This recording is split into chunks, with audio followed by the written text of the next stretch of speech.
Students, सो आज हम cover करने वाले हमारा लास्ट एक्सरसाइज इस चैप्टर का, दैट इज़ 5.3। और इसमें हमें पढ़ना है concept that is cost of living index number. So cost of living index number होता क्या है, पहले देखिए यहाँ पे। An index number of the cost of buying goods and services in day to day life for a specific consumer class, मतलब एक particular class of consumers के लिए, राइट, वो उनका जो कॉस्ट ऑफ लिविंग यानी कि अब गुजारा करने के लिए जो भी वो goods and services day to day life में परचेस करते हैं उसके पीछे खर्चा क्या होता है, राइट, इसके लिए ये cost of living index number use किया जाता है।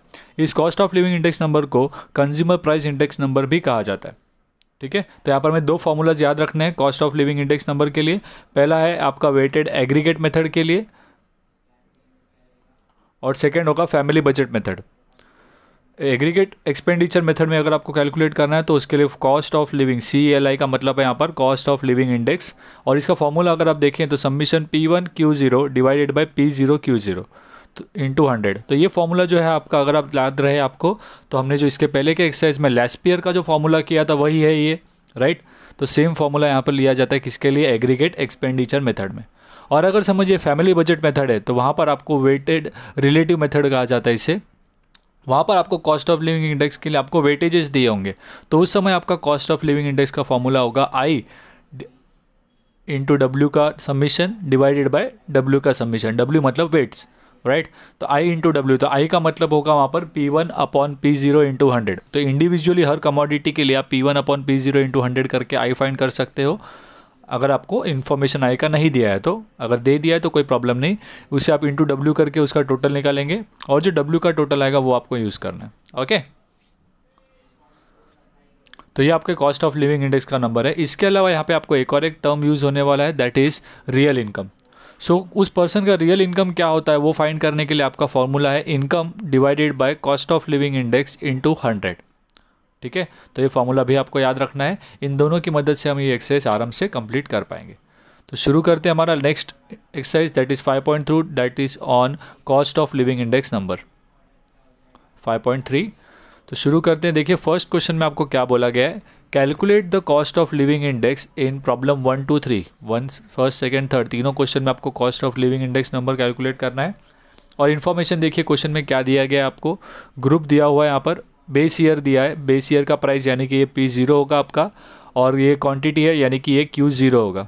उसके बाद आपको करंट ईयर का प्राइस दिया हुआ है, तो ये जो है आपका क्या है, P1, बराबर है।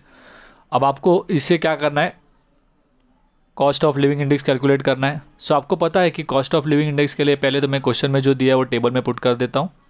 अब मुझे कॉस्ट ऑफ लिविंग इंडेक्स का फॉर्मूला क्या है, देखिए हमने पढ़ा अभी, right. Cost of living index का फॉर्मूला है summation P1 upon P0, sorry summation P1 into Q0 divided by P0 Q0।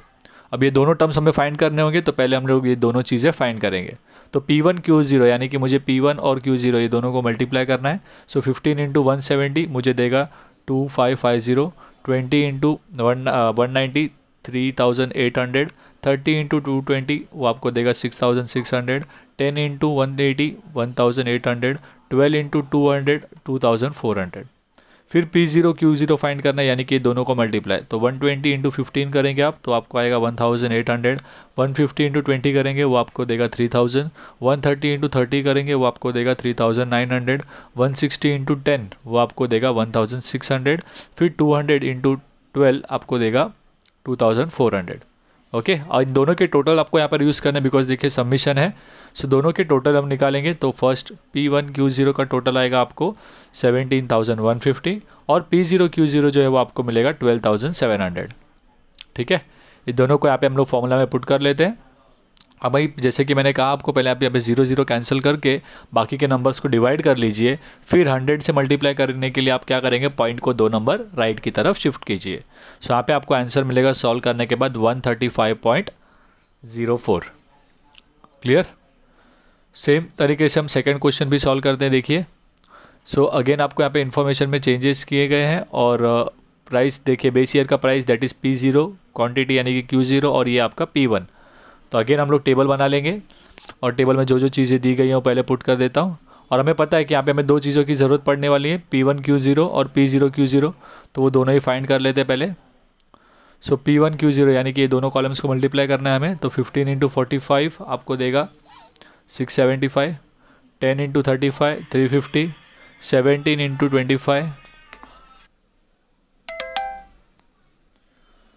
फिर 17 इंटू 25 करेंगे वो आपको देगा 425, 22 इंटू 70 वो आपको देगा 1540, 22 इंटू 70, 25 इंटू 80 करेंगे वो आपको देगा 2000। फिर आपको Q0 को मल्टीप्लाई करना है तो 40 इंटू 15 600, 30 इंटू 10 300, 20 इंटू 17 340, 60 इंटू 22 1320 और 70 इंटू 25 आपको क्या देगा 1750। फिर दोनों के टोटल निकाल कर ले लेते हैं ताकि फॉर्मूला में हम डायरेक्टली पुट कर पाएँ। तो फर्स्ट वाले का टोटल आपको मिलेगा 4990, सेकेंड P0Q0 का टोटल मिलेगा 4310। ठीक है, अब हम लोग फॉर्मूला पुट कर लेते हैं, that is aggregate expenditure method के हिसाब से कॉस्ट ऑफ लिविंग इंडेक्स का फॉर्मूला होगा हमारा summation of P1Q0 divided by P0Q0। Values दोनों के टोटल हमारे पास रेडी है, पुट कर लेते हैं। अगेन यहाँ पे 2 0 को कैंसिल करके आप 499 को डिवाइड करेंगे 431 से, और जो आंसर आएगा उसे बाद में इंटू 100 करना है, तो आपको फाइनल आंसर मिलेगा आपका 115.78। Sorry, okay. Next question number 3 में भी आपको सेम चीज़ें करनी है, राइट। सो यहाँ पे अगेन हम लोग क्या कर लेते हैं, पहले टेबल बनाकर जो जो इन्फॉर्मेशन दिया है वो उसमें पुट कर लेते हैं। अब अगेन हमें 2 चीज़ें फाइंड करनी है, P1Q0 और P0Q0। सो यहाँ पर पहले इन दोनों को मल्टीप्लाई करेंगे हम, तो आपको मिलेगा 1700, 12 into 160 1920, 20 into 180 3600, 18 into 195 3510, 5 into 120 600। Okay, उसके बाद P0Q0 निकालना है आपको। सो 132 इंटू 10 1320, 154 इंटू 12 करना है आपको, तो ये आपको मिलेगा 1848। 164 इंटू 20 करेंगे आप तो मिलेगा 3280। 175 इंटू 18 करेंगे आप तो आपको मिलेगा 3150, और 128 इंटू 5 करेंगे तो आपको मिलेगा 640। ओके, फिर हम दोनों को ऐड कर लेते हैं, टोटल निकाल लेंगे दोनों के। तो पहला आएगा आपको 11,330 और सेकेंड का आएगा आपको 10,238। पुट कर लेते हैं फॉर्मूला पहले। तो यहाँ पे एग्रीगेट एक्सपेंडिचर मेथड के हिसाब से हमारा कॉस्ट ऑफ लिविंग इंडेक्स का फॉर्मूला ले लेंगे। दोनों वैल्यूज़ का हमने फाइंड कर लिया टोटल, वो पुट कर लेते हैं, और सॉल्व करने पर आपको यहाँ पे आंसर मिलेगा 110.67। ओके, सो ये था आपका related to cost of living index, first और सेकेंड और थर्ड क्वेश्चन सॉल्व करने का आता।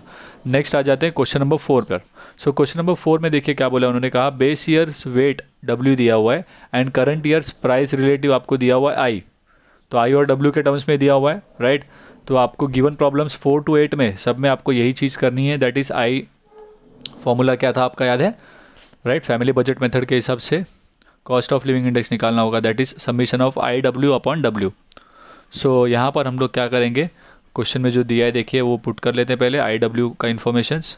अब हमें पता है कि हमारा फॉर्मूला जो है फैमिली बजट मेथड के हिसाब से that is cost of living index equal to summation of IW upon W। Okay, so हमें यहाँ पे I और W का मल्टीप्लिकेशन निकालना होगा।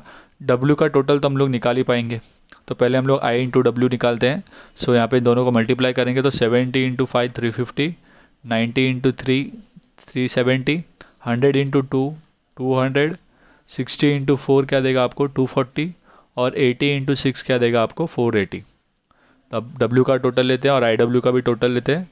W का टोटल आपको मिलेगा 20, और IW का जब आप इन सारे वैल्यूज़ को टोटल लोगे तो मिलेगा 1540।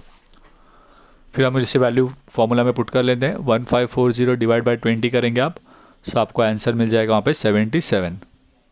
ओके, सो आगे के वीडियो में हम नेक्स्ट वीडियो में कवर करेंगे आगे के questions. Bye bye, take care.